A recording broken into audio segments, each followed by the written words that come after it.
Oi, pessoal, estamos começando aqui mais um A Melhor Parte Podcast, hoje com convidados super especiais, vindos diretamente do Brasil.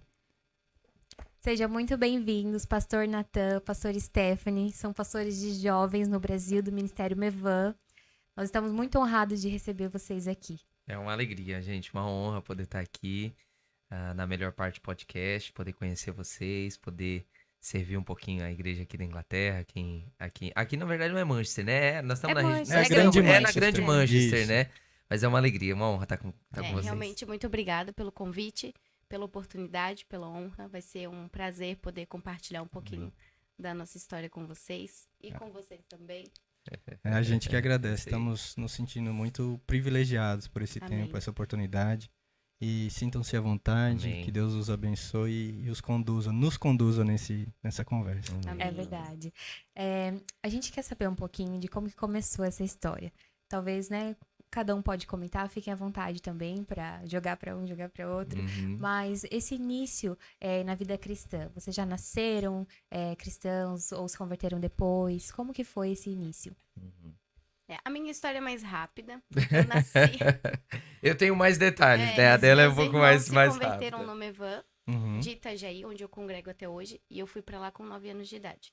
Então lá eu conheci Jesus, lá eu me envolvi com os adolescentes, depois de ter completado, né, a idade. Lá eu me batizei e lá eu fiquei até meus 17 anos. Aí com 17 anos eu fui pra uma base missionária, morei 1 ano e meio, onde eu conheci o Natan. Então assim, a minha história é Mevan. Aí, Legal. depois desse 1 ano e meio eu voltei pro Mevan, então sou Mevan até hoje. Mevan sede, Itajaí. Então não tenho muitos detalhes nessa história, por isso que eu até falei que a minha é mais rápida, porque realmente eu nasci no Mevan, eu conheci Jesus no Mevan e continuo lá até hoje. Na verdade, se quiser contar, tem muito detalhe que eu imagino que Ah, aconteceu não, com muita certeza. coisa, né? Porque assim, você permanecer no mesmo lugar acontece muita coisa, né? Mas a do Natan é uma trajetória com mais detalhezinhos, vai num lugar, vai no outro. Entendi. Se muda de cidade, eu nasci em Itajaí, moro lá até hoje. Ah, que legal. A gente conhece Itajaí. Eu ainda gosta não muito. passei, assim, por Terra uma boa. mudança de cidade, de estado, de país, nem nada. Eu permaneço lá no mesmo lugar até hoje. Mas tá preparada pra sair, né? Teve Tá, uma porque bagunça. logo- Prontinha. Nem fala que o tempo em Itajaí, ele tá se encurtando já. Ai, gente, tem muito detalhe mesmo, assim, né? Mas quando eu penso diante dessa pergunta, né? A nossa história, a nossa jornada, ela tem muitas nuances, né?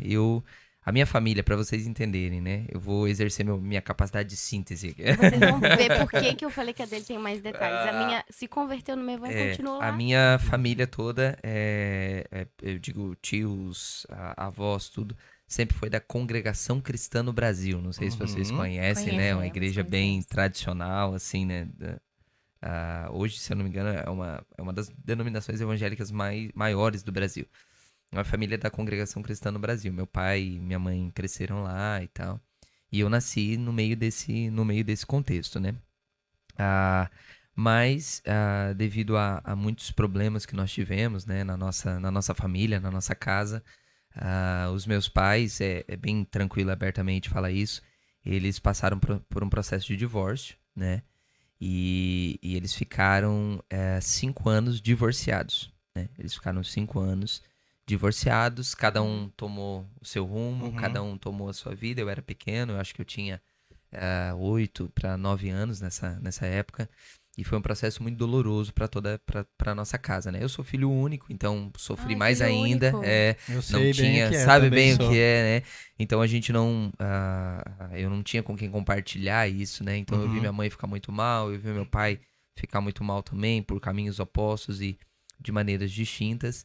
E aí, quando aconteceu esse divórcio, eles saíram da igreja, né? Eu morava com a minha mãe, vi o pai nos finais de semana, mas muito novo, porém já discernia, né? Aquilo tudo e já sentia. Eu lembro de sentir, assim, a dor daquele momento, né? Ainda de uma forma um pouco ingênua e inocente, por não saber, não entender tudo ainda, mas, cara, num dia eu tinha o meu pai e a minha mãe em casa, a gente era tecnicamente uma família Sim. feliz, e no outro dia isso já não existe mais, eu já moro com a minha mãe, vejo meu pai no final de semana, e enfim.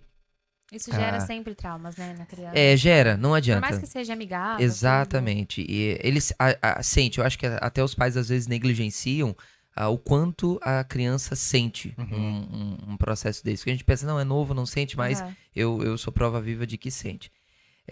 Fica marcado mesmo que no subconsciente, né? Exato, fica. Tem marcas lá, né? Sim.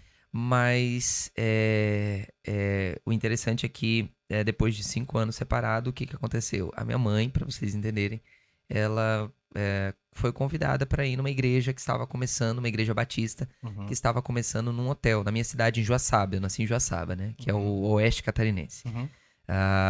E aí a minha mãe foi convidada para ir nesse culto, ela foi nesse culto. E ela começou a ir nessa igreja. E eu, pequeno, comecei a ir com ela.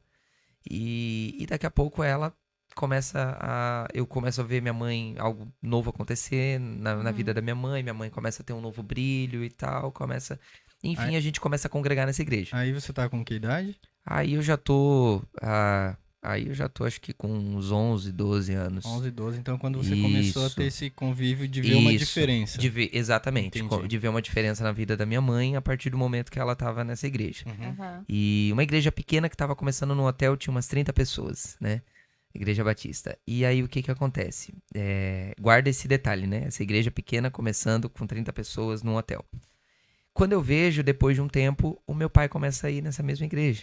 Na mesma? Na mesma igreja. Ele começa a ir na mesma igreja e eu começo a perceber um movimento, né? Do pai e a mãe voltando a conversar. Começa a perceber se aproximando novamente. O meu pai voltando a ter experiências com Deus, a ter experiências na igreja e tal. Resumindo a história, depois de 5 anos separados, eles reatam o casamento nessa igreja. Eles reatam o casamento e ali eu digo que foi a minha primeira experiência de conversão. Como assim a minha primeira experiência de conversão? Porque ali eu vi o que Deus pode fazer na vida de uma família. A transformação. Eu vi o que Deus pode fazer. Ali não era uma coisa assim, não era um conceito sobre Deus ou uma informação sobre Deus. Ali era Gente, eu sou novinho ainda, sou um adolescente, mas eu vi o que Deus pode fazer. Porque literalmente, gente, tem muitos detalhes no processo, mas foi Deus quem uniu os meus pais de novo. Deus restaurou a nossa casa. Amém. Deus restaurou a nossa família completamente. Assim... Gente, da água pro vinho, uma mudança surreal, surpreendente. Deus restaurou, meus pais fizeram renovação de votos, estão casados até hoje, aí, quase 35 anos de casado. Nossa, né? Glória. E então Deus restaurou a nossa casa. Então ali eu tive minhas primeiras experiências com Deus, conhecia o Senhor e vi o que Deus pode fazer. E ali comecei a me envolver na igreja. E uma das chaves para mim me envolver na igreja foi a música. Eu sempre fui músico, né? Então o primeiro instrumento que eu toquei foi violino aos 8 anos de idade. Nossa, eu comecei a tocar violino. Porque na né? congregação cristã, o meu pai era violinista da congregação. Lá é muito instrumento tradicional por causa da banda dele. É orquestra, né? É orquestra. Então eu amava a orquestra, comecei a tocar violino, foi meu primeiro instrumento. Sempre tive o veio, né? Pra música. E aí, na igreja, no louvor pequeno, eu comecei a ver um cara tocando teclado. E aí eu ia no final do culto e ficava olhando ele tocar teclado. Início do culto olhando ele tocar teclado. E daqui a pouco eu chego pro meu pai e quero tocar teclado. E aí eu fui me envolvendo com a música. Logo eu já tava ministrando. Tinha facilidade, logo eu tava ministrando. E aí, pra fechar essa parte, é legal que nessa igreja a gente reaprendeu tudo. Reaprendeu a fé, fomos crescendo, sendo desenvolvidos. E assim, e aí pra vocês entenderem, hoje o meu pai é pastor dessa igreja. Dessa mesma igreja. Dessa igreja. Pai é pastor também, então. Exatamente. O que aconteceu? O pastor dessa igreja, que fundou essa igreja, ele era um pastor muito plantador de igreja, missionário. Sabe aquele cara que vai no lugar, planta a igreja e levanta a liderança e vai. E ele sempre foi assim, ele já abriu várias igrejas no Brasil e ele chamou meu pai pra perto e discipulou meu pai, assim, de perto. E aí nessa igreja, depois de 5 anos separados, depois de uma vida toda, Deus restaurou o casamento deles, restaurou a nossa família, Deus começou a nos abençoar, assim, em todos os níveis. O meu pai foi levado a pastor nessa igreja, ele era o pastor auxiliar, e quando esse pastor o pastor presidente entendeu que o tempo dele tinha tinha dado ali, ele foi, e o meu pai foi ordenado pastor e líder dessa igreja. E ele preside essa igreja até hoje, já são aí, acho que uns 10 anos de ministério, um pouco mais. E essa igreja batista que te enviou pra base missionária? E aí, o que acontece? Aí tem essa parte da história, né? Vamos dizer assim, minha primeira conversão foi assim, quando eu vi essa restauração no casamento dos meus pais e na nossa família. Aí eu tive uma experiência pessoal aos 16 para 17 anos. Eu tava no terceirão, né? E ali, no primeiro, segundo e terceiro ano, o pai teve condição de dar uma escola melhor pra gente. Então, eu estudei numa escola boa. Eu sempre gostei muito de estudar, sempre gostei muito de ler, sempre fui o tradicional nerdzão, né? Então, sempre... E aí, hoje em dia é legal ser, mas antigamente não era. Antigamente não era legal. Hoje tem vantagens, né? Mas antigamente não era. Aí eu tive uma segunda experiência pessoal que marcou a minha vida. Aos 17 anos, eu no terceirão, eu queria ir para a área do direito, estudar direito, né? Queria ir para a área da advocacia e tal. Gostava de ler, gostava de estudar, sempre fui mais de humanas, né? Números nunca foi muito meu forte, né? Mas humanas era mais o meu forte. E eu me preparando, estudando para o vestibular, isso já envolvido na igreja, já liderando adolescentes, já liderando crianças, já sim, crente total. Mas uma coisa é crente, outra coisa é o caminho ministerial que a gente tomou, né? Com 17 anos eu tava estudando para os vestibulares, que começavam em setembro, isso era ali meados de setembro. Inscrições dos vestibulares feitas, eu me preparando para seguir essa... Eu tava muito claro, assim, né? Sempre fui muito pragmático, então eu vou fazer direito, OAB, depois eu vou entrar nessa área, vou prestar um concurso. Tudo planejado. Não, desenhadinho, cabeça sistemática, pragmático pra caramba. Até que eu tava no meu quarto, tinha uma mesinha, né? Uma escrivaninha com as apostilas. E eu estudando numa tarde, assim, eu estudava de manhã, fazia cursinho à noite, passava a tarde em casa estudando. Queria passar numa federal. E naquele momento ali eu tava estudando e de repente eu fechei a apostila, assim, tava vendo a apostila, sabe? Aquela coisa ali concentradíssima, de repente eu fechei assim, fechei a apostila, me afastei um pouco assim e fechei os olhos. Naquele momento, assim, que quando eu fechei os olhos, é como se Jesus tivesse entrado no meu quarto, assim. Tipo assim, sabe quando, imagina assim... Jesus entrando aqui, nesse espaço aqui que a gente tá, e falando assim, para tudo. Para tudo que vocês estão fazendo, para. Eu senti isso, assim, uma presença tomou meu quarto. Tomou de uma forma tão grande, assim. Algo tão palpável, tão real, assim. Só de lembrar, assim, o coração já. E aí eu sei que eu não sei quanto tempo, mas eu fiquei com os olhos fechados, assim. A presença de Deus tomou meu quarto e aí veio a voz. E, assim, poucas vezes acho que 2 vezes apenas eu tenho uma experiência de ter ouvido a voz de Deus de forma audível, sabe? Naquele dia foi uma experiência dessas. Eu ouvi de forma audível, o Senhor falou comigo essas palavras, eu me lembro como se fosse hoje. Ele falou: você nasceu, Natan, você nasceu para ser um ministro do Evangelho. E você não vai ser feliz fazendo qualquer outra coisa da sua vida. Uau! Quando eu ouvi isso, foi a experiência que mais, assim, eu comparo é quando Ananias, ele vai orar por Saulo. Saulo tá cego num quarto orando, né? Depois ele ter tido um encontro com Jesus no caminho de Damasco, a Bíblia diz que ele entra na cidade, ele tá numa casa na rua chamada Direita. Deus fala com Ananias e manda ele ir lá orar por ele. E eu era, naquele momento, Saulo, cego, e orando, sentindo aquela presença de Deus ali. E é como se Ananias orasse por mim e as escamas dos meus olhos caíssem. Naquele momento, numa tarde, no meu quarto, eu sabia que eu iria gastar a minha vida sendo ministro do Evangelho. Glória a Deus. Mas sabe quando vem uma coisa assim, tipo... Bazinga. Entendeu? Os nerds vão entender isso, né? Bazinga, essa foi muito nerd. Os nerds vão entender o bazinga, né? É só nos HQ isso aí. Só nos HQs. E foi assim uau. Eu acordei. Sabe assim? Sim. Antes e depois? Aham. Eu era antes. Eu acordei. Tipo assim, eu vou ser um pastor. Eu sou um pastor. Eu vou ser um ministro do Evangelho e eu vou gastar minha vida com isso e acabou. Amém. Foi assim, foi muito louco. Aí E o meu houve pai... alguma resistência, assim, por sua parte, digamos, naquele momento que você ouviu o chamado, né, de Jesus, de Falar, Deus tipo, ali? não quero. Falar assim, eu não quero essa quero vida, ser advogado. eu quero ser advogado. Pra Ou ser... foi, assim, Olha, na hora já pra ser aceitou? bem sincero e bem, assim, fora da... Porque muita gente, assim, que quando vai contar o testemunho do chamado, né? Não, quando eu ouvi, eu lutei, eu resisti. Uhum. Não, eu não resisti nada. Porque foi muito forte. Sabe assim, eu digo que eu não resisti porque não foi uma coisa que...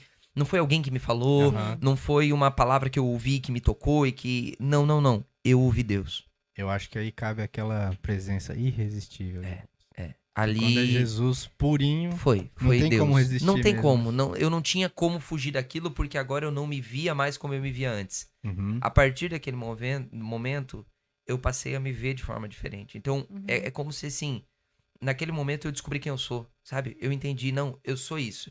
E a partir do momento que você descobre quem você é, você se resolve consigo mesmo. Eu acho que esse é o grande... A gente desenvolve muito e ministra muito isso com os jovens, né? É você se resolver consigo mesmo. Às vezes a gente é mal resolvido com a gente mesmo, e por isso que a gente tá perdido. Quando você se resolve consigo mesmo, você pode ter luta no meio do caminho, e vai ter dificuldade, vai ter problema, mas você precisa estar bem resolvido. Naquele momento, eu me vi dessa forma. Então eu não conseguiria me ver de outra forma. Entendi. Acontece que aí o pai chegou à noite, e eu fui conversar com ele. E eu cheguei assim de forma muito clara: pai, mãe, chamei eles, Deus falou comigo. Ele já era pastor nessa hora? Ele já era pastor. Ele já era pastor. Já era. mais Eu fácil falei, de entender. Deus falou comigo. Como assim? Pai, Deus falou comigo. Audível. Não foi aquela coisa assim, não, Deus falou comigo. Aí foi uma experiência muito legal, porque o pai perguntou, filho, o que Deus falou com você? Aí eu falei, pai, Deus falou que eu ia ser o ministro do evangelho. E que eu ia pregar o evangelho, e que eu não ia ser feliz fazendo qualquer outra coisa. Porque foi essa, me chama a atenção que foi essa expressão que Deus usou comigo. Ele poderia ter usado outras coisas, falado, é isso que eu quero de você, filho meu. Não, ele usou assim, você não vai ser feliz. Você pode até fazer, mas você não vai ser feliz. Ser frustrado. Você vai ser frustrado. E eu falei pro pai, Deus falou isso comigo. Na hora meu pai começou a chorar. E aí eu que não entendi, né? Porque eu, assim, eu confesso que a minha alma disse assim, talvez vai vir algum tipo de resistência, assim, porque o pai tá investindo na gente, né? Sim. E poxa, tá pagando estudo e tal, enfim. Naquela hora ele começou a chorar, eu falei, o que aconteceu, pai? Ele falou assim, filho, no dia que eu peguei você no colo a primeira vez, o Senhor falou comigo que você ia ser um pregador do evangelho. Meu Deus. Então, 17 anos depois, você só tá ouvindo a mesma voz que eu ouvi quando você nasceu e eu te peguei no colo a primeira vez. E ali nós dois começamos a chorar juntos. E aí eu fiquei até, mas pai, nas conversas que se desenrolaram, né? Como assim? O pai pagou estudo pra Porque gente, que nunca me tudo. direcionou, né? Exato. Essa foi a Não minha... deixar- Ele falou, não, porque você precisava ouvir Encontra o Senhor. Você precisava Você ter o teu encontro. Precisava ter a tua experiência, né, com Deus. Exato. E um detalhe Exatamente. que o Natan não contou é que antes do Natan nascer, meu sogro teve um filho. Os meus sogros. Foi o Samuel. E o Samuel nasceu com síndrome de Down. E ele faleceu com 1 aninho de idade.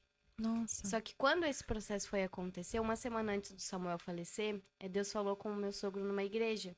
O pastor apontou pro meu sogro e falou, olha, me dá teu filho. E o meu sogro gritou, não. E o pastor falou de novo, me dá teu filho é meu. Esse filho como é que ele falou, amor? Existem flores Flores. que elas florescem em lugares baixos, mas existem flores que elas só florescem nas montanhas, em lugares altos. O seu filho é uma flor que nasceu para florescer em lugares altos. Me dá o teu filho. E aí, uma Nossa. semana depois, o Samuel faleceu. Então, o meu sogro sabia, quando o Natan nasceu, que esse filho era o de baixo. Era para essa terra. Era pra Natan florescer. Era uma semente para essa terra. Sim. Então, foi muito natural quando aconteceu e de deixar o Natan viver esse processo dele. Aham. Ele precisava ter esse encontro. Porque imagina, depois, né, você ser o tipo de pai que você força uma profissão no seu filho, Sim. né? Ou você quer que ele viva aquilo que você vive. E aí você vai ter um filho frustrado. Porque o dia que ele se encontrar, ele vai olhar pra trás e vai dizer, nossa, por que o meu pai fez isso comigo? Então, o meu sogro, ele foi muito sábio nesse sentido. Então, ele deixou o Natan ter esse encontro. Ele teve muita sabedoria. né? Muita. E aí eu tive esse encontro. E aí eu não fui fazer nenhum vestibular. Uhum.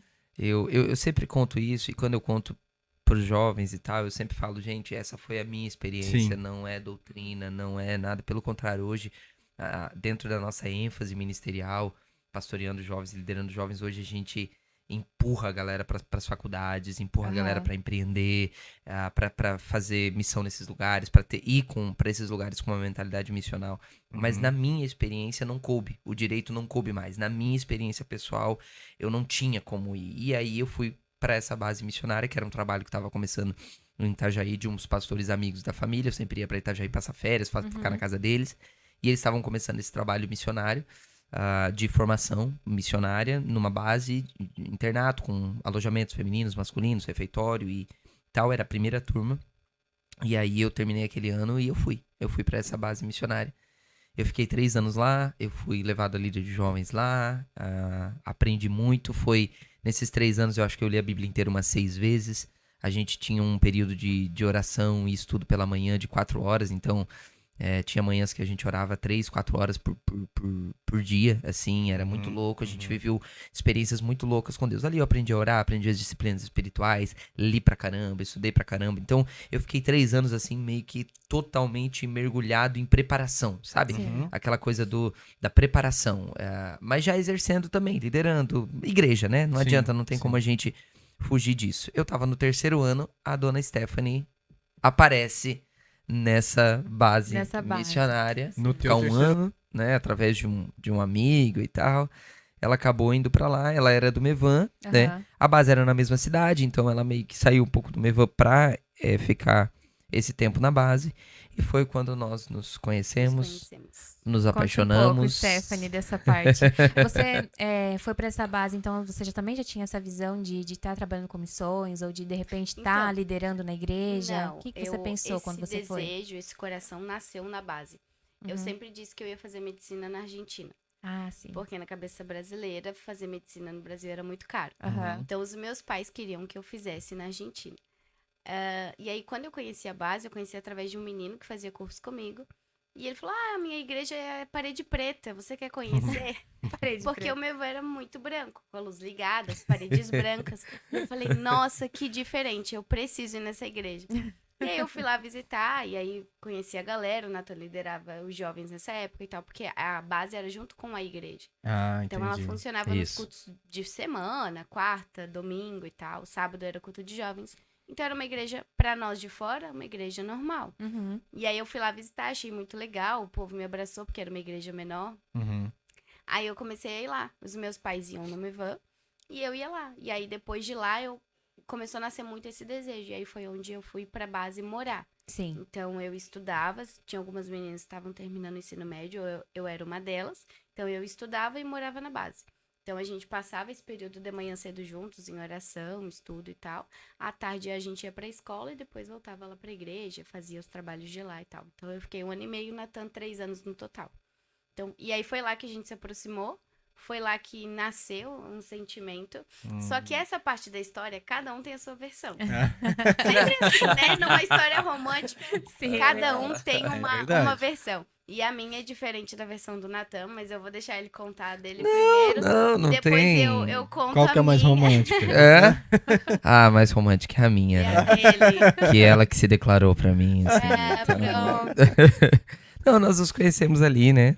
A gente começou a se aproximar e eu, quando eu olhei pra Stephanie, eu meio que tinha uma convicção de que ela seria minha esposa. Assim, foi uma coisa assim meio...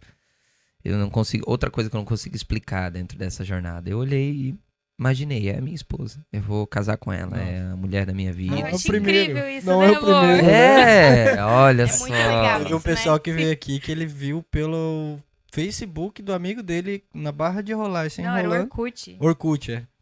Quando Antigo ele esse viu a amigo, foto, hein? quando ele viu a foto dela, Ele viu a foto e falou assim, eu vou casar eu com vou essa casar menina. com essa mulher. Ele Uau. falou Vou que casar. viu ele Uau. e ela casando. Casando. Ele teve uma visão, de Uau. visão aberta, assim, que ele viu eles casando. E ele nem tava, ele tava afastado dos caminhos. Assim. Então eu acho interessante, E ela nem era né, cristã. eu vou casar com ela. Uau. Eu olhei Eu já- pra ela e tive meio que essa convicção, né? A gente começou a se gostar e tal. E aí tem uma parte bem difícil, assim, que nós começamos a ter algumas dificuldades na base, né? Foi muito, assim, maravilhoso tudo que a gente aprendeu, tudo que a gente viveu lá. Mas depois de 3 anos a gente viu que não dava mais. Uma série de coisas, né, que não convém. Mas a gente viu que não dava mais da gente permanecer lá. E só que a gente passou um processo bem difícil ali na saída, né? Na saída da base. Aquela coisa, né? Sempre quando há um rompimento de algo que às vezes na nossa cabeça a gente faz a gente cria muitas falsas alianças eternas, né? Então, é verdade. Eu aprendi depois disso que a aliança eterna você só tem com duas coisas, com Deus e com a sua esposa, né? Até os filhos, porque os filhos eles vão crescer, eles vão crescer, eles vão formar as alianças deles e no fim é Deus e a esposa, Deus e o marido, né? É a única aliança eterna nesse sentido. E então, só que a gente acha, né? Às vezes a gente vai criando planos de forma humana e pensa, não, eu vou construir a carreira aqui, vou desenvolver tudo aqui. E eu acho que tem coisa assim que a gente só aprende com a experiência de vivência. Sim. Você escuta de outros, você vê testemunhos e tal, mas na hora que você tá vivendo, você não percebe. Você só percebe quando acontecem as coisas. A gente passou por coisas também, né? Por isso eu posso falar. A gente também teve que amadurecer sofrendo as consequências, digamos assim, do aprendizado. Exato. Às vezes é ruim, como eu sempre digo isso. É mais fácil, mais barato e mais rápido aprender com o erro dos outros. Mas eu acho que tem coisas que a gente não consegue aprender com o erro dos outros. A gente sofreu muito. Assim, depois, ao fim desse período de 3 anos, a gente sofreu muito. Muito mesmo. A ponto de, assim, a gente decidiu sair da base. E eu voltei pra casa. Eu voltei pra Joaçaba, ela voltou pra casa dela. Mas lá vocês já estavam tendo um relacionamento, assim? Basicamente, assim, nós fomos proibidos de namorar. Entende? Nós fomos proibidos de namorar. Assim, tipo, nós fomos proibidos porque... porque... Tinha que ficar 2 metros de distância. Se levantou um foi certo... bem tenebroso esse certo mas período. isso foi só com vocês? Não era a regra? Não, era conosco. Entendi. Era conosco. E aí se levantou meio que uma certa perseguição contra a gente. Nós, né, tivemos os nossos erros no processo, a nossa forma de lidar com isso também não foi boa. Eram jovens. Nós éramos jovens, né? Então a nossa forma também de lidar com isso não foi legal e enfim, a gente entendeu que não, a gente precisa sair daqui e não vai ter como. Só que isso me frustrou muito, e eu voltei pra casa. Eu saí da base, voltei pra Joaçaba, ela voltou pra casa dela, né? A gente ainda se gostava, queríamos namorar, eu sabia que eu ia casar com ela, sabe? Tinha essa convicção. Me afastaram da minha futura esposa. Exatamente. Foi basicamente isso. Só que eu voltei pra casa muito frustrado e essa parte é importante, porque ela é muito pontual também na minha vida, porque eu voltei pra casa muito frustrado, achando que não tinha mais ministério pra mim, achando que eu ia tocar a vida de outra forma, que eu tinha ouvido errado, que eu tinha entendido alguma coisa errada. Fez eu duvidar diretamente de Cristo. Exatamente, porque eu me frustrei muito. Mas é exatamente como você falou, a gente precisa passar por essas experiências, porque o fruto dessas experiências é o que leva a gente pra onde a gente precisa ir. Outro nível. É o que leva a gente pra outro nível. Eu fui pra casa frustrado e eu fiquei 21 dias trancado no meu quarto. E ali eu estava numa linha muito fina entre estar buscando muito a Deus pra tentar ouvir e saber o que eu ia fazer no próximo passo e uma depressão. Então, assim, hoje eu entendo muito, assim, todas as coisas que a gente passou, elas serviram de arcabouço pra gente poder tocar os jovens que a gente toca hoje, a juventude que a gente toca. Então, assim, eu estava numa linha fina. Ora eu me sentia deprimido, trancado dentro daquele quarto, eu tava no quarto porque eu tava deprimido. Ora eu tava chapando com Jesus, buscando o Senhor e lendo a Bíblia e desfrutando da presença de Deus, sabe? E assim, a gente vê muito isso, inclusive, dos profetas da Bíblia. Pronto. Então, assim, quando você olha, afasta, porque quando você tá vivendo, você não vê isso. Mas quando você olha de fora, você consegue perceber. Exato. E isso, a hora que você me falou que fez você duvidar da própria voz de Deus que você ouviu, a palavra que veio a mim é que enganou-se o coração do homem. Então, principalmente com jovens, eu acho que eles têm tanta certeza das coisas. A gente já tive essa idade há bastante tempo atrás. Mas assim, a gente já passou por isso e a gente vê isso acontecendo de novo com os jovens. Eles chegam numa fase que eles sabem tudo eles têm certeza das coisas. E aí a gente vê exatamente que o coração é enganoso. Por isso que a nossa base, a nossa referência, o nosso foco tem que ser sempre a palavra de Deus e a comunhão com o Espírito Santo, senão... Aí, ao término desses 21 dias, e essa parte é boa, essa parte é legal. Ao término desses 21 dias, a gente foi pro culto. Aí, os meus pais combinaram com os pais da Stephanie pra ela vir pra Joaçaba pra gente conversar. Os seus pais... Estava com saudade. Os dois já sabiam que vocês estavam... Claro, eles sempre nos apoiaram. No mesmo dia que a gente saiu da base, os nossos pais sentaram juntos e conversaram sobre o nosso futuro. Que legal. Então, sempre nos apoiaram. Joaçaba, nos apoiaram muito. Os nossos pais estavam totalmente nos dando apoio e suporte. Nossa, que legal. Pro nosso relacionamento. Isso, não, nossos pais estavam totalmente de acordo com a gente, né? Construir uma vida juntos. Legal. E aí os meus pais combinaram, ela foi, pegou um ônibus, foi pra Joaçaba. A gente foi no culto, passar um final de semana, assim, né? Aí a gente foi no culto, né, na igreja do pai e tal, lá em Joaçaba. Quando a gente volta do culto, aí olha o que Deus faz, cara. A gente volta do culto, aí a gente, beleza, chegamos do culto e tal, ligamos a TV. Que ligamos a TV, YouTube. Primeira coisa que apareceu ali é culto Mevan ao vivo. Eu já tinha ouvido falar do Mevan, conheci o pastor Luiz Hermínio, de ouvir umas mensagens e outra. Não tinha quem não conhecia, que nunca né? ouviu o nome dele, pelo menos, exatamente. Então eu tinha ouvido uma mensagem e outra, mas nada muito, mesmo estando na cidade de Itajaí, né? Aí voltando pra Joaçaba, enfim. Aí a gente liguei a TV, culto do Luiz. A única coisa, o culto tava acabando. A única coisa, ele tava encerrando o culto. Então ligamos, beleza. Deu 20 segundos de transmissão. E ele falou assim, gente, amanhã nós vamos estar na conferência Alinhamento e Avivamento em Lagoa Vermelha, no Rio Grande do Sul. Deus abençoe. Acabou a transmissão. Lagoa Vermelha era 100 e poucos quilômetros de Joaçaba. Muito pertinho. Isso, a conferência seria na segunda-feira. Aí o pai falou, vamos nessa conferência amanhã. Vamos lá pra essa conferência amanhã. Aí foi meu pai, minha mãe não pôde ir por causa do trabalho. Foi meu pai, eu e a Stephanie pra essa conferência.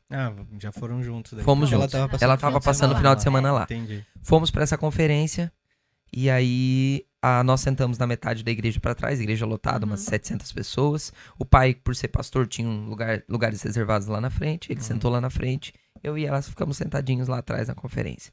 Pastor Luiz tá pregando, tal. Pô, mensagem maravilhosa. De repente ele para de pregar. Tá assim pregando com o microfone.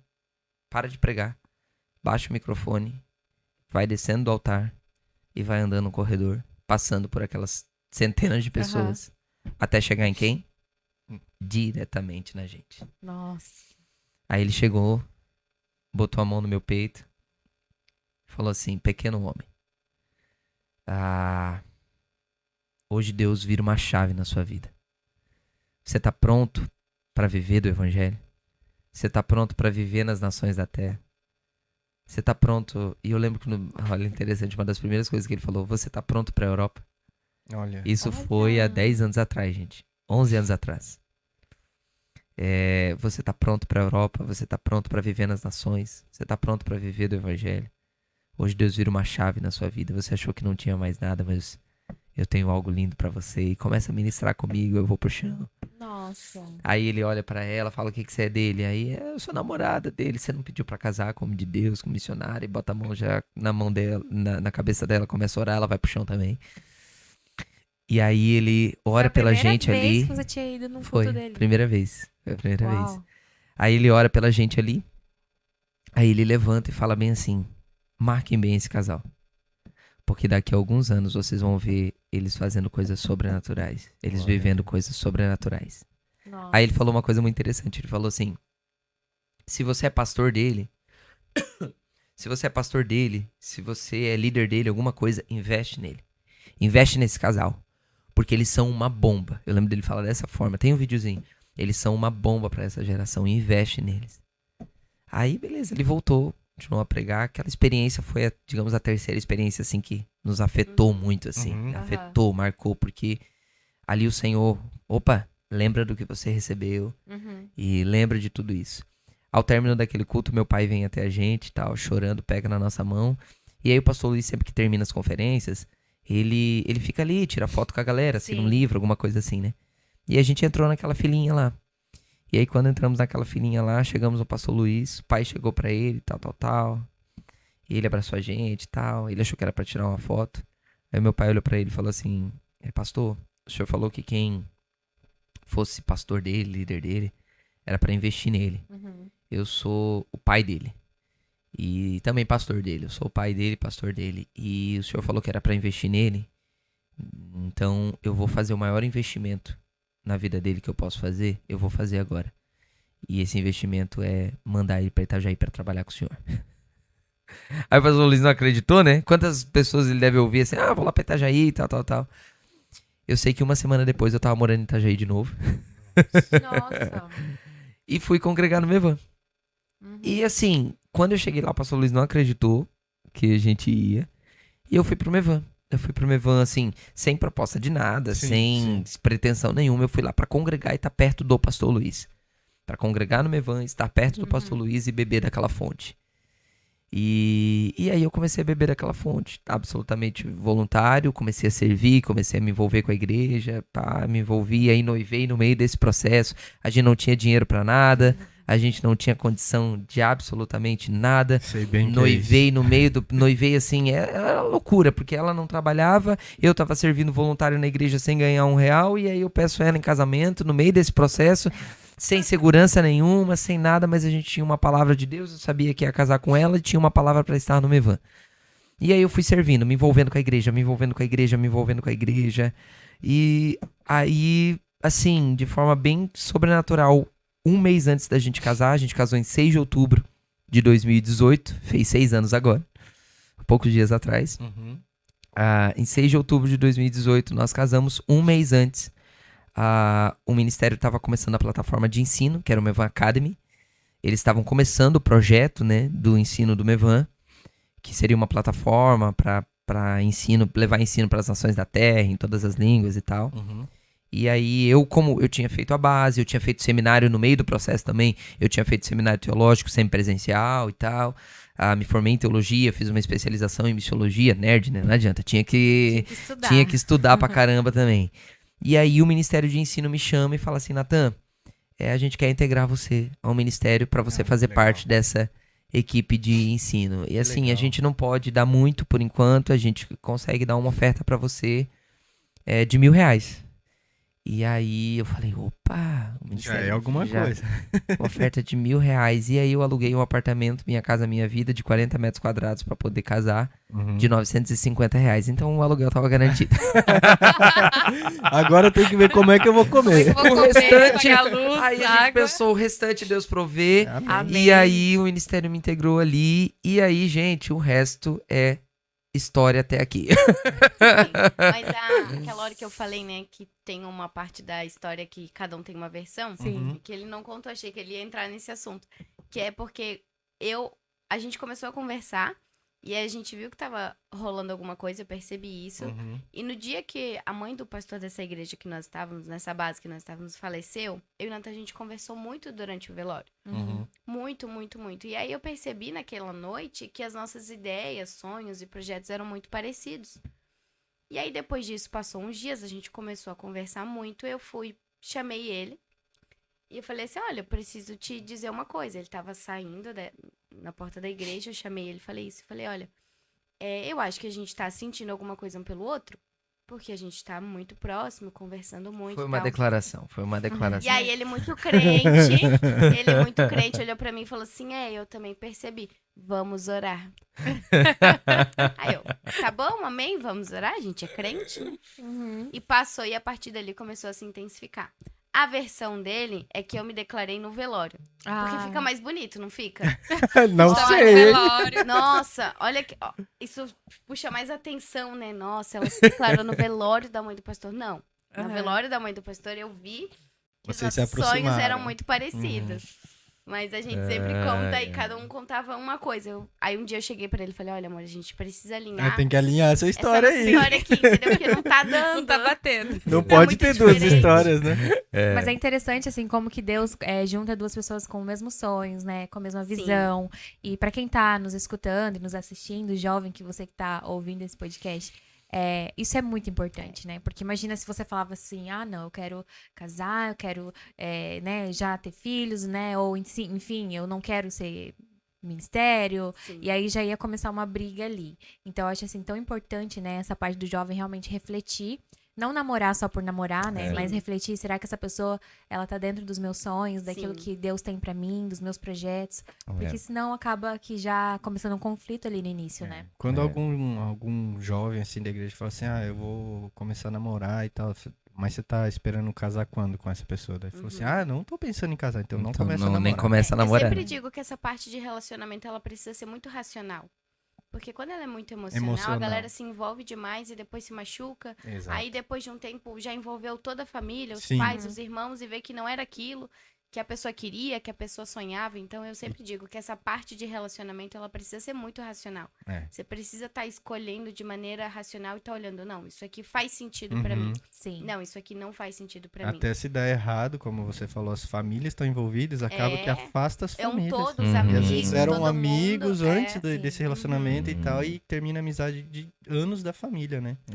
Porque como que vocês se veem, assim, hoje vocês são pastores de jovens, eu creio que a tamanha responsabilidade, né, porque não como pastor, enfim, independente de jovens ou adultos, enfim, essa responsabilidade de ser um pastor, hoje em dia a gente vê muitas pessoas até com aversão, né, é pastor, já não gosto, a gente vê muito isso, mas para vocês, o que é ser pastor? O que vocês poderiam falar assim, não, Deus me chamou para ser pastor, mas o que é, na tua visão, ser um pastor de jovens, ou enfim, né, um pastor? Pastor, né?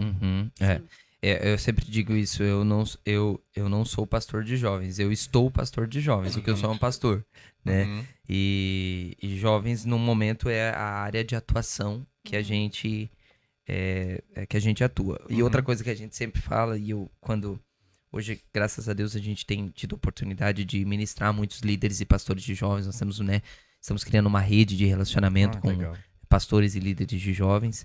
E uma das coisas que eu sempre falo para eles vocês não são pastores de um ministério local da igreja. Vocês são pastores de uma geração. Vocês precisam entender que vocês são pastores de uma geração. O trabalho de vocês é um trabalho geracional. Tem a ver com aquilo que Deus vai fazer nos próximos anos. Nos próximos 10, 15, 20, 30, 50 anos, né? Nós, geralmente, o brasileiro, acho que é muito assim, eu acho que não só o brasileiro, mas a gente é muito reativo, ao invés de nós sermos proativos, né? Então, a gente sempre espera as coisas acontecer pra gente reagir a elas, ao invés da gente ser uma palavra que é muito chave para os nossos dias, e para tudo que a gente desenvolve, é intencionalidade. Jesus, se você olhar o ministério de Jesus, Jesus não foi espontâneo e aleatório em nenhum momento da sua vida. Em toda a vida de Jesus, todos os relatos que nós temos nos evangelhos, Jesus era altamente intencional. Ou seja, tudo que ele fazia tinha uma intencionalidade.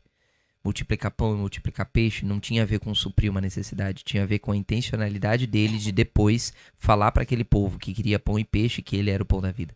Entende? Porque ele multiplica pão e peixe, vai pro outro lado do rio, o povo que viu uma multiplicação de pão e peixe corre atrás dele, por quê? Porque quer mais do que ele pode fazer, quer mais dos milagres, vai pro outro lado, eles chegam lá, Jesus olha para eles e fala, vocês vieram aqui porque vocês queriam pão e peixe, mas deixa eu dizer uma coisa para vocês, eu sou o pão da vida.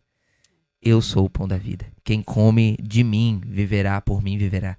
Entende? Então, toda a atitude de Jesus tinha uma intencionalidade. Quando Jesus transforma a água em vinho na festa, seu primeiro milagre, a Bíblia diz ali que Jesus dá início aos seus sinais. Os seus discípulos viram a sua glória e creram nele.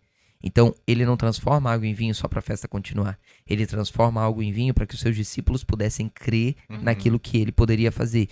E ali dá início aos seus sinais. Qual era o sinal de Jesus? O sinal que Jesus estava dizendo ali era do que iria acontecer com a vida daqueles que crescem nele.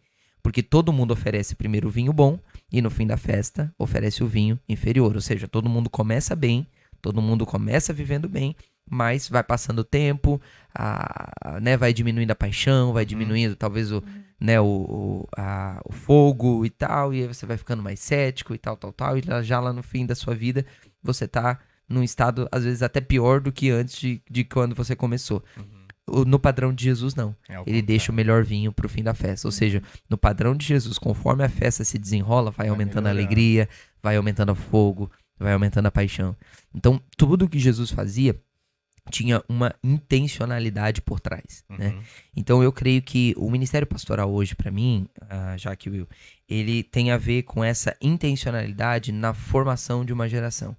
Então, como é ser pastor para mim é a missão mais digna e a obra mais maravilhosa. Eu me considero altamente privilegiado por ter sido chamado por Deus ao ministério pastoral. Eu amo ser pastor. Eu amo o ministério pastoral. Eu não tenho trauma nenhum de ser filho de pastor. Eu amo ser filho de pastor, eu amo ser pastor, eu vou pastorear pro restante da minha vida, eu vou pregar o evangelho pro restante da minha vida. A maior visão, maior e melhor visão que eu me imagino pro fim da minha vida é velhinho num púlpito. Talvez eu não vou conseguir estar de pé, mas eu vou estar sentado. Talvez eu não vou conseguir segurar o microfone, mas hoje tem os auriculares, bota os auriculares e resolve o problema. Eu já gosto hoje dos auriculares, maravilhoso, fica com a mão livre para poder ministrar nas pessoas. Então, assim, Natan, o que você se imagina pro fim da sua vida? Eu imagino ver meus filhos e netos espalhados, espalhados no sentido de cumprindo a sua missão, mas num Natal e no Ano Novo tem que estar todo mundo junto na mesma mesa, num aniversário tem que estar todo mundo junto na mesma mesa, e eu me imagino no fim da vida, nos sábados e domingos, provavelmente eu vou estar pregando em algum púlpito, em algum lugar do mundo. Que legal, é isso que eu imagino, assim. Então eu amo o ministério pastoral, eu amo ser pastor, eu amo a igreja, eu sou apaixonado pela igreja, eu sou apaixonado pelo evangelho, eu sou apaixonado pelo que o evangelho pode fazer, eu amo estar aqui, eu amo mesa, eu amo conhecer novas pessoas, eu amo pregar em novas igrejas, eu amo pegar um carro e ir pra estrada, pegar um ônibus e ir pra estrada, pegar um avião e ir pra estrada, enfim, eu amo isso, por quê? Porque eu me considero chamado por Deus com essa intencionalidade de formar uma geração. Então, é participar da agenda de Deus, é participar daquilo que Deus está fazendo. Então, pra mim é maravilhoso. Eu não sei pra esposa do pastor como é que é, né? Mas como que é pra esposa do pastor? E esse processo, pra nós, ele foi ainda mais intenso quando a gente viveu uma adoção, né? Nós temos um filho adotivo de 19 anos. Então, antes de Conta ser essa pastor história, na essa rua, história a precisa gente contar. é pastor dentro de casa. Olha. Né? A gente é pastor de um jovem. Hoje ele é jovem, mas quando ele veio morar com a gente, ele tinha 14 anos. Quando a gente noivou, em junho, em agosto, meu pai faleceu de doença. E aí a gente remarcou o casamento, enfim. Nós nos casamos em outubro.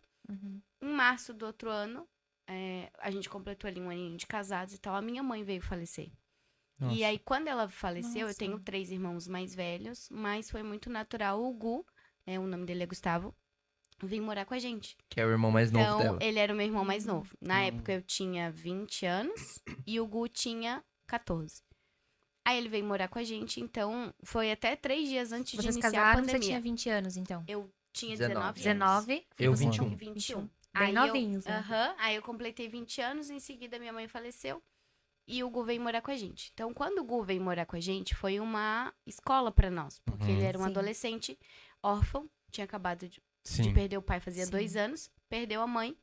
E a gente iniciou bem no início ali da pandemia. Então, a minha mãe faleceu dia 15 de março, a pandemia no Brasil iniciou dia 18. E aí nós fomos pra dentro da nossa casa com 1 ano de casado e agora um adolescente. Nossa. E nasceu uma família de 3. Então, ali para nós, foi onde mais intensificou o ministério pastoral. Nos desenvolveu muito. Como Deus trabalha, né, gente? Muito. Arrepiar, Deus, assim. ele é, assim, um Deus de muitos Ele colocou detalhes. ali para vocês terem todas as experiências que vocês Exatamente. precisavam, né? Com um jovem dentro de casa. 14 anos, a gente se viu com um filho de 14 anos. Sim. E assim, nós literalmente, nós adotamos o Gustavo. Não foi só assim, ele vir morar com a gente porque os pais faleceram. Nós entramos com um pedido no advogado, com a guarda, tudo certinho. Então, nós literalmente adotamos o Gustavo. O Gustavo, a gente fala hoje, ele é o nosso primogênito. Sim. Então, eu tô hoje com 28, a Stephanie tá com 25, né, amor? E temos um filho de 19. Nossa. Quer casar ano que vem, mas eu não tô preparada. A gente diz, não, eu sou novo demais pra casar um filho, eu não tô preparado. Mas o Gustavo, assim... Isso mexe assim com a gente. Porque a vinda do Gustavo pra nossa casa foi um presente, assim. Foi um presente de Deus. a gente aprende que no meio das circunstâncias mais adversas da nossa vida, como a perda, né? Do meu sogro e da minha sogra, como Deus tira as melhores coisas, assim, como Deus, do luto, da dor, da frustração, Deus faz nascer as melhores bênçãos. O Gustavo foi um presente de Deus pra nós. Assim, ele foi morar na nossa casa com 14 anos. E agora a gente tinha um filho de 14 anos. No primeiro ano de casado. No primeiro ano de casado. É tudo uma adaptação, né? Tudo. Só que foi lindo demais. Porque eu escrevi o meu livro, né? O Formados. Eu ia perguntar já disso. Eu esqueci de trazer, senão se eu tivesse aqui eu até mostrava pra vocês. Mas eu escrevi o livro Formados e eu falo sobre a formação espiritual da nova geração, né? Como nós formarmos espiritualmente esses jovens, né? Dentro dessa intencionalidade. E eu digo que o livro nasceu, assim, no sentido, a primeira ideia do livro nasceu porque o Gustavo foi morar conosco. Então, eu me vi com um jovem de 14 anos que tinha recém perdido o pai e a mãe e que precisava ser formado, precisava ser desenvolvido, precisava ser aperfeiçoado. E ele foi o primeiro formado, digamos assim, no sentido essa é a mensagem da nossa vida, né? Gálatas capítulo 4, versículo 1, que enquanto o herdeiro é menino, em nada difere de um escravo, ainda que seja senhor de tudo, mas está sob tutores e administradores até o tempo determinado pelo pai. Então, a nossa função é ser esses tutores, esses administradores que desenvolvem a maturidade dessa geração até o tempo determinado pelo pai. Que tempo é esse? É o tempo de cumprimento. Então, nós preparamos as pessoas para elas viverem o cumprimento que Deus tem na vida delas. Sim. Então, o Gustavo, ele trouxe essa mensagem assim para nós, porque a ideia foi sempre preparar o Gustavo para ele viver todo o propósito de Deus, todo o chamado de Deus. E ele é um menino maravilhoso, ele é um menino incrível, 19 anos, trabalha, estuda, tá namorando com uma outra menina incrível também, creio que vai dar casamento, mas eu não posso ser muito animado nessas coisas. Mas ele é o nosso presente. E a gente fala assim, ele é o nosso primogênito. Legal. Nós não temos... Isso formou muito. Exato. Isso me formou como mãe, como pastora, porque eu aprendi a lidar com um adolescente no meio das suas crises existenciais. E com o Ministério de Jovens, para mim, isso facilitou muito o processo. E você pegou um, igual ele acabou de falar, tinha perdido os pais. Tudo. Isso é com 14 anos. Ele conheceu Jesus muito... dentro da nossa casa. E a gente eu teve ia perguntar a isso, oportunidade ele não de batizar ele. Nós batizamos ele. Nossa, glória a Deus. Ele era muito novinho, né? Entendi. Então, assim, pensa, o Kids para nós, né? No culto de domingo, ele vai até 11 anos. Então, ele tinha acabado de sair do Kids e meu pai faleceu.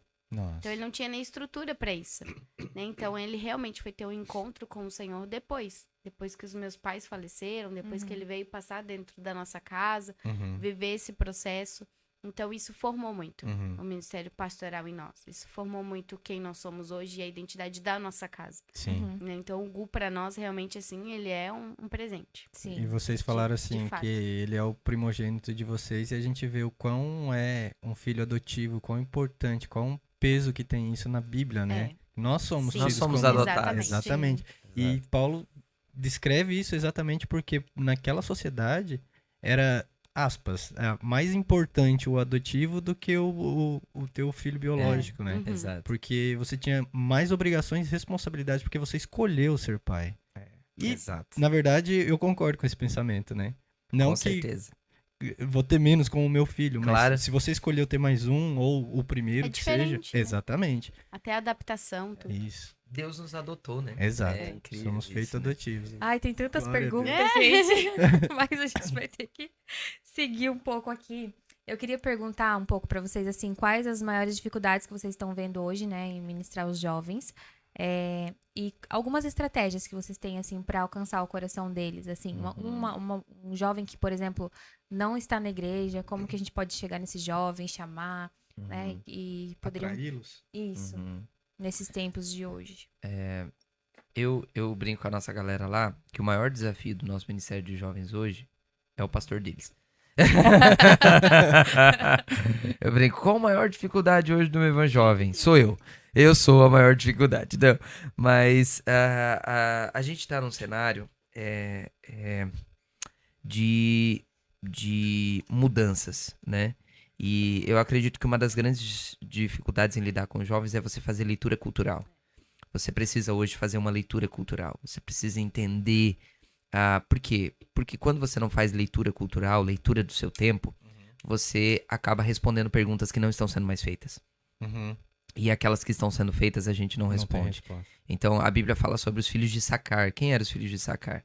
Os filhos de Issacar, a tribo de Issacar, eles eram conhecedores da ciência dos tempos. Eles eram leitores do seu tempo. Os filhos de Issacar era a tribo conhecida por trazer discernimento daquilo que estava acontecendo naqueles dias dentro do povo de Israel. Era uma tribo muito profética, né? Isso tem a ver com algo profético. Então eu acredito que um dos desafios que nós temos é que nós precisamos fazer leitura cultural e entender realmente as demandas desses jovens. Entende? O jovem na igreja, eu falo isso para os líderes de jovens que a gente aconselha, eles precisam ser ouvidos. Tá, mas eles não têm autoridade para falar, mas não tem a ver com autoridade para falar, eles precisam ser ouvidos. A gente precisa ouvir eles. Quais são as demandas deles, a gente precisa ouvir o que eles estão passando, a gente precisa ouvir quais são as dúvidas deles, a gente não pode fugir das dúvidas deles, a gente tem que lidar com as dúvidas deles. A gente tem um lema lá que não existe dúvida burra. A dúvida burra é aquela que não é feita. A pergunta burra é aquela que não é feita. Então, nós precisamos estar ouvindo o clamor dessa geração. Há um clamor dessa geração. E um dos clamores dessa geração é por coerência. Sim. Essa geração clama por coerência entre aquilo que você ensina, aquilo que você fala e a sua vida. Essa geração clama por coerência em relação a aquilo que a gente recebeu como tradição e aquilo que realmente é pecado. Aquilo que a gente recebeu como tradição e aquilo que não é bíblico. A nossa geração clama por coerência na própria interpretação das escrituras. Será que a gente não está interpretando as escrituras de uma forma errada? Será que a gente, diante do nosso tempo, a gente não está lendo esse texto de uma forma errada? Por quê? Porque se a gente lê o texto de forma errada, a mulher não pode ensinar na igreja. A mulher não pode falar na igreja. Mas isso está na Bíblia. Que a mulher não pode ensinar na igreja. A Bíblia ensina como você cuidar do seu escravo. Exatamente. Então, se a gente não fizer uma leitura do nosso tempo e entender e interpretar da forma correta, a gente não vai conseguir falar essa geração, comunicar essa geração. Então, assim, infelizmente, o trabalho de formação espiritual nos jovens, ele tem que começar com muita restauração. Por quê? Porque a maioria dos jovens, eles estão vindo de lares abusivos, ou eles estão vindo de traumas da infância, ou eles estão vindo de lares onde, mesmo os pais sendo crentes, eles não conseguiram talvez imprimir imprimir um desenho, imprimir uma imagem de um evangelho que funciona e de um evangelho que não é um peso. Cara, eu sempre falo isso assim, a gente não pode deixar a gente não pode deturpar o que é o evangelho, porque o evangelho ainda é uma boa notícia. Então a gente não pode lidar com tudo que a gente lida na igreja como se a gente tivesse uma má notícia para as pessoas. Então, o evangelho não é você vai pro inferno se você não aceitar Jesus. Isso é uma má notícia. Entendeu? Isso é uma má notícia. Você vai pro inferno se você não aceitar Jesus. O evangelho não é isso. E tem muita gente que trata o evangelho dessa forma. Aí, se você não for, Jesus vai castigar você. Se você não fizer isso, você vai ser atropelado. Você não vai prosperar. Não. O evangelho ainda é uma boa notícia. Que boa notícia. Ei, um caminho foi aberto. Você pode voltar para o lugar que você nunca devia ter saído. Ei, a boa notícia é Cristo morreu e ressuscitou. Ei, a boa notícia é o reino de Deus chegou. Entende? O reino de Deus chegou. Tem uma boa notícia para você. Então, eu acredito que os jovens precisam ouvir a boa notícia. Precisam ouvir a boa notícia. Por quê? Porque eles já ouviram muitas más notícias. Muitos deles já ouviram muitas coisas. Assim, vamos para a realidade, gente. A maioria dos nossos jovens cresceu ouvindo que não ia dar nada, entende? A gente, às vezes, um jovem que tinha talvez algum déficit, alguma coisa, ele cresceu ouvindo que ele era só o bagunceiro, que ele era rebelde, não, às vezes ele tinha um déficit de alguma coisa, às vezes tinha alguma coisinha ali, mas ele cresceu ouvindo que ele era o pior tipo de pessoa, entendeu? E as palavras têm poder, né? As palavras que a gente lança, elas têm poder. Então, hoje, a primeira coisa, por isso que o meu livro, eu divido ele em 3 partes. O nome do livro é Formados e o subtítulo é Identidade, a Formação e a Missão da Nova Geração. Porque a primeira coisa que você tem que fazer é afirmar a identidade. A primeira coisa que você tem que mostrar para esses jovens é quem eles são. É o que eles carregam. E não é o que eles precisam, mas é o que eles carregam. Sobre o livro, né, que eu ia perguntar antes também, eu já tinha visto ali nas suas redes sociais. Vocês estão, para quem tá assistindo, então, a gente tá aqui em Manchester, na Inglaterra. É a primeira vez que vocês estão vindo aqui? Primeira vez. Gostaram? Primeira vez. Que Muito bom, muito legal, muito legal. Bom, e sobre o livro, a gente consegue comprar? Como que funciona? Trouxe alguns exemplares? Ou... Eu trouxe alguns exemplares, né, que a gente vai ter hoje ali no culto que a gente vai estar, mas... Enfim, mas você pode adquirir pelo site da Editora Vinde, pode adquirir pela Shopee hoje também, né? Então, o livro tá na Shopee, então eu acho que o melhor caminho para vocês aqui é pela Shopee, né? Pela Shopee vocês conseguem adquirir o livro Formados, mas nas nossas redes sociais também tem todos os caminhos lá que tem como você adquirir, né? E eu quero fazer mais algumas perguntas aqui, que são perguntas aquelas um pouco mais rápidas. Aí pode ser um para cada. O bate-pronto. O que vocês gostam de fazer para se divertir? A gente gosta de sair em família. Que é o que mais nos diverte. O tempo de descanso é rolê em família. Rolê em família, comer coisa diferente, ir num lugar diferente. Fazer coisas aleatórias e deixar o Nathan dirigindo 20 km por hora. Que bom. Eu amo dirigir. É porque quando ele quer passear, descansar, ele quer sair andando com o carro eu quero olhar tudo. Eu Sim, vou olhar as árvores, eu vou olhar a cor da Então árvore, você tem que eu ser vou o olhar passageiro. tudo. É isso. Eu amo viajar, tá? Viajar é uma das coisas também que a gente gosta muito. demais. Ainda bem que você ama, né? Que pra ser missionário não tem Tem que como. gostar, né? É verdade. Eu Então, amo. já aproveitando o gancho, um lugar, uma cidade, um país.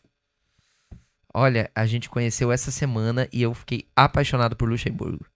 Que Fiquei legal. apaixonado por Luxemburgo. Assim, é o primeiro lugar que eu vi que tudo funciona.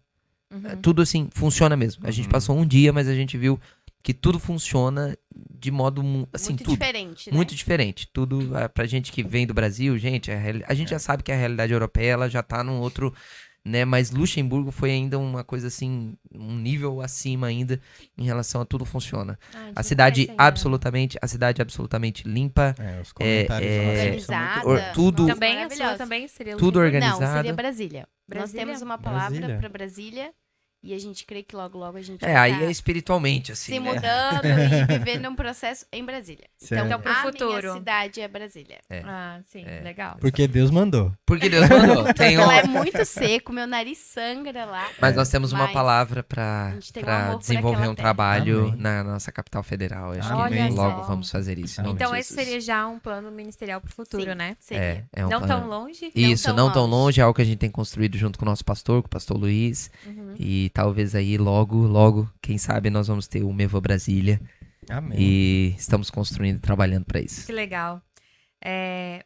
Um livro, vamos colocar aí um livro que você indicaria pros jovens ou pra... Pode ser também. O formato. Eu ia falar. Porque eu ia chegar no assunto do livro, né? Então, gente, Formados, a gente vai adquirir esse livro. Hoje. Não, mas tem, Guarda um pra vamos indicar outro também. Quer indicar algum, meu amor? Indica aí, tem uns livros muito bons. Aí tem muitos livros, mas assim, é que aí depende muito do... Mas deixa eu indicar um livro que eu acho que serve... Da pessoa, né? Mas deixa eu indicar um livro que serve pra eu acho que pra todo mundo e ele afeta você, né? É um livro que afeta muito você e que é o livro Celebração da Disciplina, que é basicamente um manual de como conhecer mais a Deus de verdade, assim. Então, eu recomendo para alguém que está começando na fé, eu recomendo para alguém que já tem muito tempo de fé. É um caminho, as disciplinas espirituais que nos fazem nos aproximarmos um pouco mais do céu, sendo seres terrenos, tendo as limitações terrenas, tudo que a gente puder fazer para se aproximar um pouquinho mais de uma realidade que é perfeita, que é sobrenatural, que é linda, que é bela, a gente tem que fazer. Então, Celebração da Disciplina, do Richard Foster. Muito bom. Isso aí. E um versículo que tem, assim, que vocês tenham um amor especial. Ou pode ser só uma passagem, algo que queime mais assim no coração. Perguntar isso pra um pastor. A Bíblia toda. Eu tenho um texto da minha vida, né? O texto da minha vida, que é digamos assim, a base, acabou sendo a base de tudo que a gente desenvolve, que é Efésios capítulo 1, versículo 10, que diz que na dispensação da plenitude dos tempos, Deus fez convergir em Cristo todas as coisas que estão no céu como as que estão na terra. Parece assim, não é um versículo muito tradicional, né? Não tem a ver com não temas, eu sou contigo, nada. Mas essa é a palavra da minha vida, porque em Cristo Jesus, céus e terra são uma coisa só. Amém. Então, é a palavra da minha vida, porque eu sei que eu estou em Cristo. Então, estando em Cristo, eu tenho acesso a tudo que está na terra e tudo que está no céu. Amém. Então, nós em Cristo Jesus somos o ponto de intersecção entre céus e terra. Então, é a palavra da minha vida, porque eu nunca, a partir disso, eu sei que nunca vai me faltar nada aqui na terra. Sim. E sei que nunca vai me faltar a presença dele. Amém. Que vem do céu. Eu sei que tudo que eu precisar viver aqui na terra eu vou viver. Uhum. E eu sei que tudo que eu precisar do céu para viver aqui na terra eu tenho. Por quê? Porque em Cristo Jesus é esse ponto de convergência, esse ponto de intersecção. Então, nós temos céus e terra. Então, essa é a palavra da minha vida. Assim, dele, por ele e pra ele. Tudo. E 1 Samuel, porque Samuel quando vocês forem ler o livro Formados, vocês vão entender o porquê. Mas Samuel, para nós, foi a palavra que a gente recebeu quando assumiu os jovens, né? A geração de Samuel. E faz muito sentido para nós. Então, quando vocês lerem o livro, vocês vão entender o porquê 1 Samuel. Tá bom. Exatamente. 1 Samuel é a palavra da nossa vida, porque nós queremos que Deus está levantando uma geração de Samuéis. E Samuéis é o que representa para mim, dentro de uma leitura do nosso tempo, é o que mais representa aquilo de novo que está nascendo. Porque Samuel, ele foi a resposta de algo novo nascendo no meio do caos. Quando Samuel é levado ao templo, consagrado ao templo, fora toda a história, né? Uhum. De como Ana o concebeu. Sim. Ele é a resposta para um tempo. Ele é o tipo de pessoa... Aquele momento, quando você vai estudar, era um dos momentos mais caóticos de Israel. Eli era o sacerdote praticamente desviado. Seus filhos Ofni e Finéias piores ainda. E a Bíblia diz que eles levaram todo o povo de Israel a pecar. Então era o pior cenário de todos, talvez um dos mais terríveis das Escrituras. E no meio desse cenário, Deus fez nascer Samuel. Que era um homem, que era um menino que fazia sua cama do lado da Arca da Aliança. Ou seja, um menino que fazia sua cama do lado da presença. Então, é a forma que a gente desenvolve muito o nosso ministério, pensando que a gente não se importa muito com o cenário. O cenário pode estar ruim, pode estar pior. A gente se importa em ser o tipo de pessoa para aquele cenário. Amém. Então, pode ser o pior cenário do mundo. Se tiver um Samuel, tá tudo certo. Pode ser o pior cenário do mundo. Se tiver um Noé, tá tudo certo. Amém. Entende? Então, os dias de Noé só são os dias de Noé porque tem um Noé nele. Então, nossa, era o pior, iniquidade, olha como a coisa, ideologia de gênero, isso, pá. Se tiver um Samuel lá, se tiver um Noé, tá tudo certo. Então, nosso trabalho hoje é levantar os Samuéis, é levantar os Noés, é levantar os homens que, independente do caos que se instala, eles são homens que são resposta pro seu tempo. E uma música, já que você é músico, não sei se você canta também. Uma música que vocês estão escutando ultimamente. É ele do Drops. Essa música, ela tá em tudo agora. Essa canção, ela é uma canção de um tempo. Ela é a canção de João, né? De preparar um caminho e então eu acho que hoje essa canção é a que mais tem pegado. É isso aí. Muito boa. Muito bom, gente. Nossa, eu tô com o coração na mão aqui. Gostaríamos de ter Sim, pelo menos mais umas 2 horas. Gente. Mas tem essa passada coisa pela Europa de vocês têm muita coisa pra fazer aqui. Vão deixar uma marca já. Com certeza, que vocês deixem a marca de vocês aqui, nessa geração também, na nossa igreja. E nós. Foi um prazer enorme conhecer vocês. Muito bom. Eu ficaria aqui mais 2 horas com vocês. Foi uma alegria, gente. Obrigadão pelo convite. Eu ficava tranquilo também. Obrigado pelo convite. A gente tá... Agora eu posso dizer que a gente tá muito grato, mais ainda, e honrado de vocês terem dividido um pouquinho com a gente. Amém. A honra foi nossa. E que essa palavra possa chegar àquele que precisa ouvir, que ela toque nos corações que Deus preparou. E que a vontade dele prevaleça. Amém. Eu queria só pedir para vocês compartilharem, então, de novo sobre o livro, onde encontra e as Certo. redes sociais, para Claro. que o pessoal possa conhecer mais de vocês também, depois de assistir Legal, esse podcast. legal. Segue a gente lá, o Nathan, com TH, N-A-T-H-A-N, Nathan, _ Batista 7. Eu vou Nathan. colocar também aqui no vídeo. Não, tu Não trocou. mudou, né, meu amor? Gente, desculpa. Ainda bem que vai ter na descrição. Gente, eu vou desculpa. colocar aqui no vídeo, não tem problema. Gente, é que esse sempre foi o antigo. É o Nathan Batista OFC. Nathan Batista Sim, OFC. Ficou tantos anos Segue com o Nathan, tantos anos, aí você quer Agora é o sete. Nathan Batista OFC. Segue também, se você puder, as redes do Mevan Jovem Oficial, Jovem que é onde a Oficial. gente desenvolve hoje todo o nosso trabalho, todo o nosso ministério. E lá na minha rede social também tem os caminhos para você adquirir o livro Formados: A Identidade, Formação e Missão da Nova Geração. É um livro para tanto para pais que desejam formar seus filhos, como para pastores e líderes que desejam formar a seus jovens e a membresia da sua igreja, como para jovens que estão nesse processo de formação. A gente compartilha um pouquinho da nossa vida lá, tem muito ensino, muita instrução. Na verdade, os 10 anos de ministério que a gente tem, mesmo sendo novos, eles estão nesse livro. Então, vale a pena, vale a pena. E o meu é Stephanie Reis Caroli K, mas aí você vai no Nathan E acha o teu. Batista OFC e vai achar o meu. Pronto. Eu vou colocar também, diferente. não tem Nós problema. vamos Fechou, colocar. então. Gente, muito obrigado pelo Obrigadão pelo convite, convite, pela gente. honra.